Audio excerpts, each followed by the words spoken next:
Firing करने के लिए उकसाने के लिए एक हेलमेट उठाकर दिखाया, लेकिन जर्मन स्नाइपर ने उसकी चाल को भांप लिया। उसने हल्की मुस्कान दी और अपनी गन उस दिशा में एडजस्ट कर ली जहां से सोवियत सैनिक पीछे हटने वाला था। सोवियत सैनिक ने काफी देर इंतजार किया, लेकिन जर्मन ने फायर नहीं किया, इसलिए उन्होंने पोजीशन बदलने का फैसला किया। सैनिक ने पहले छलांग लगाई, लेकिन हवा में ही उसके सिर पर गोली लग गई और वो मारा गया। उसके पीछे खड़ा नया सैनिक बच गया। अपने साथी की मौत देखकर वो बहुत दुखी हो गया और उसका बदला लेने का फैसला किया। वो जर्मन को घेरने के लिए पाइपलाइन में घुस गया, लेकिन पाइपलाइन बहुत संकरी थी। जर्मन ने रेंगने की आवाज सुन ली और खतरा भांपकर उसने अपनी पोजीशन बदल ली। जर्मन स्नाइपर ने अपनी राइफल सेट की ओर पाइपलाइन पर निशाना साधा। जैसे ही नया सैनिक पाइप से बाहर निकला, जर्मन की गोली ने उसकी राइफल को झटक दिया। सैनिक ने दुश्मन की लोकेशन समझ ली और अपनी राइफल वापस पाने के लिए एक रस्सी में चाकू बांधकर फेंका। उसने बड़ी चालाकी से राइफल को हुक किया और रस्सी खींचने लगा, लेकिन तभी जर्मन स्नाइपर ने रस्सी को गोली मारकर तोड़ दिया। सैनिक निराश हो गया। तभी अचानक सैनिक की मदद के लिए हवाई बॉम्बर प्लेन आ गए।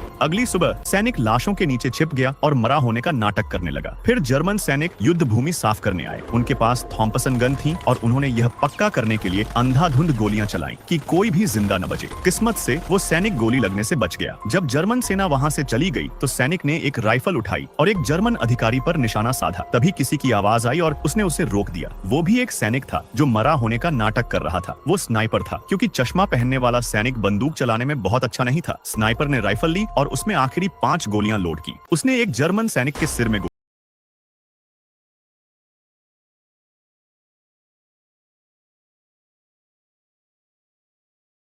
गार्ड को कुछ गड़बड़ लगी और उसने ग्रेनेड निकाला। स्नाइपर ने तुरंत उसे निशाना बनाया और उसके सिर में भी गोली मार दी। फिर बिना रुके चौथी गोली दाग दी। आखिरी जर्मन सैनिक खतरा समझ गया और भागने की कोशिश करने लगा। स्नाइपर उठ खड़ा हुआ, राइफल उठाई और उसे भी मार गिराया। 5 गोलियां और